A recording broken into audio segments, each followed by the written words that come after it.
Brilliant. Hi, Mike. Thank you very much for joining us. Hi, thank you very much for having me. Can you hear me and see the slide all right? We can hear you and see the slide very clearly. So I'll hand over to you. Thank you very much for joining us. Great, thanks. So I'm going to sort of quickly go through some of the projects that we're working on. The work in my lab is very much focused on embodied intelligence and building capabilities to robots, often mobile systems. We're also looking at manipulation and sensing, but based on the sort of physical properties, and a lot of these systems are really inspired by soft organisms like the octopus here, and how they can improve the ability of the system to interact with humans, achieve versatile manipulation, and interact with a complex environment.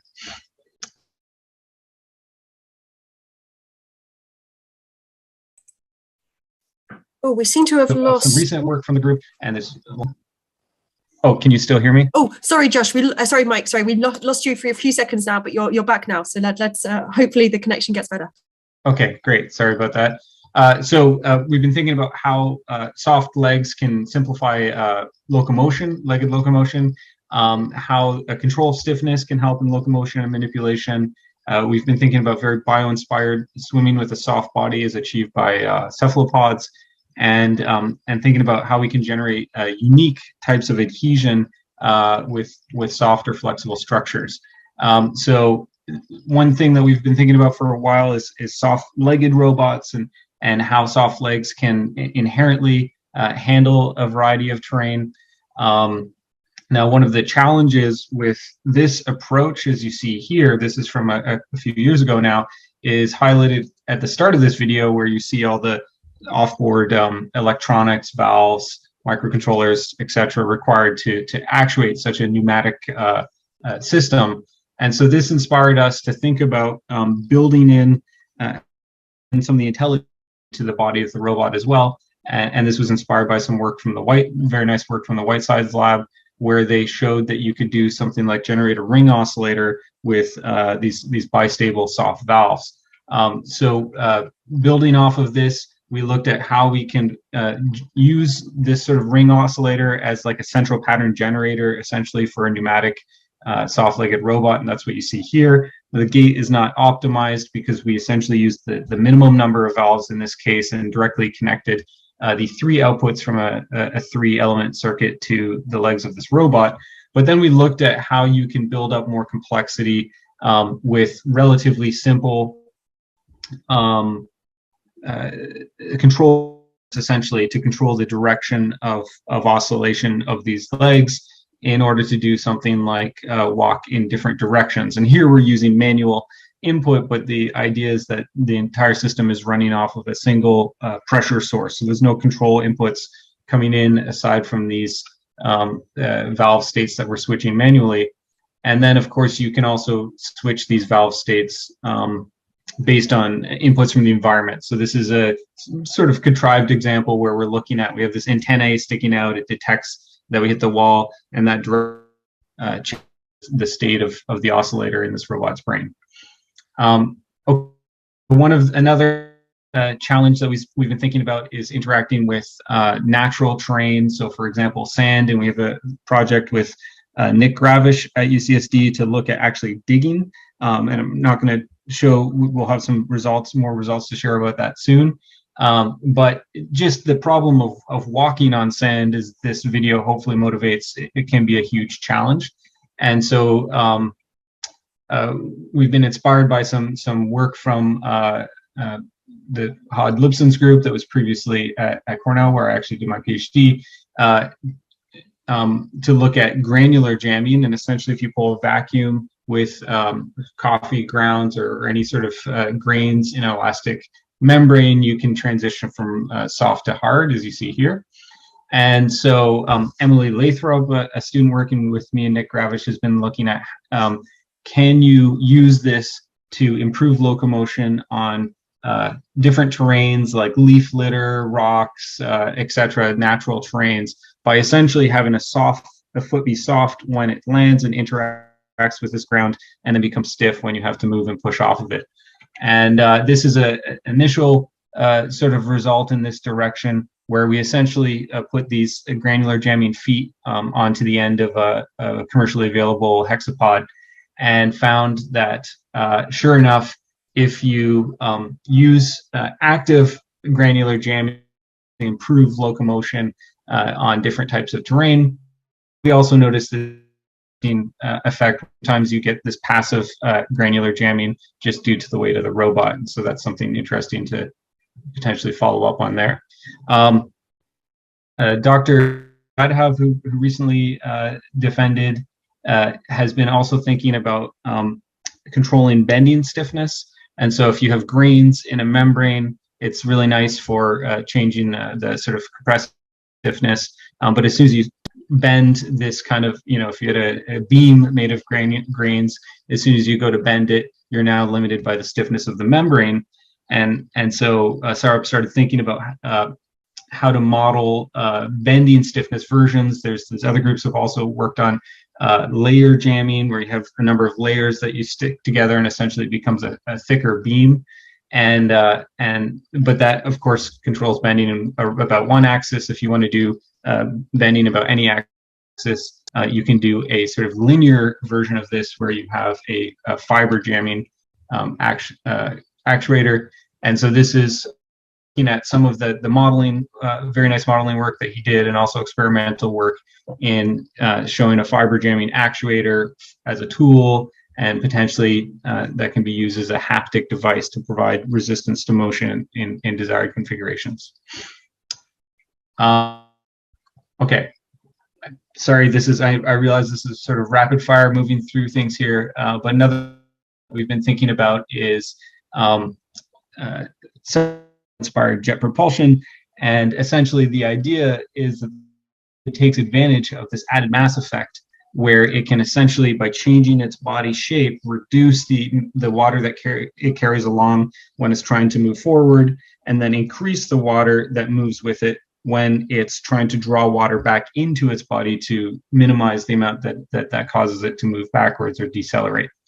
And so this is well studied in nature. There's some previous groups that have looked at robotic versions of this, and we thought there was an opportunity for a system that could actually change its frontal area, as well as repeatedly actuate. And there's some nice work from other groups since this work came out, also in this direction. But we looked at it's very simple, essentially a very simple mechanism. We now are working on another iteration of this robot.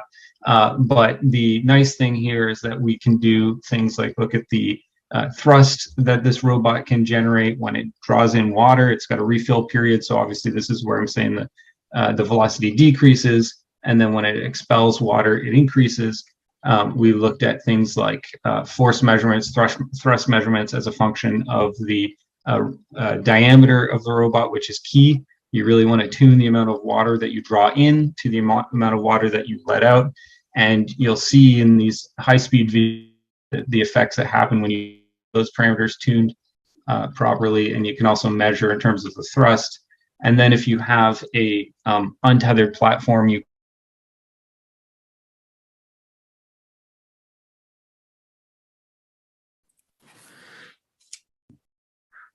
Hi, Mike. We seem to have lost you again.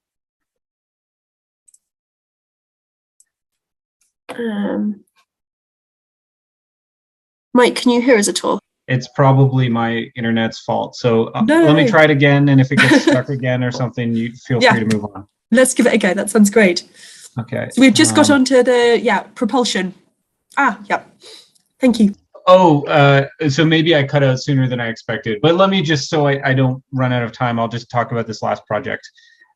This was a project where we looked at this interesting phenomenon of vibration-based adhesion, and it was actually Mike Everman, who is the father of a UCSD student who was on the basketball team, came and visited the lab, and he said, "Hey, have you ever looked into this interesting effect that happens when you vibrate a plate near a surface?" And there's some very interesting fluid dynamics that lead to an adhesive effect that's controllable, as you see here. So basically, we just have this little eccentric mass vibrator and vibrating a disc, and you can all of a sudden get a sort of 14-gram disc that supports up to half a kilogram. And the effect is you're essentially generating a very thin layer, like 30 microns roughly of low pressure air.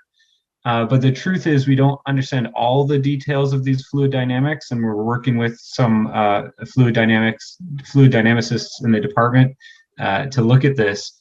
But it's certainly, if you have a fixed vibration motor, you're going to get a maximum load that's a function of the vibration frequency as well as the size of the disc that you use.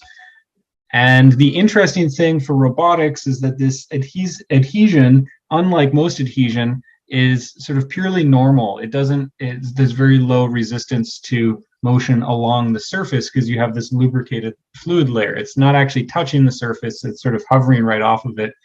And so unlike something like Coulomb friction or these sort of gecko adhesives, you really get this purely normal adhesion.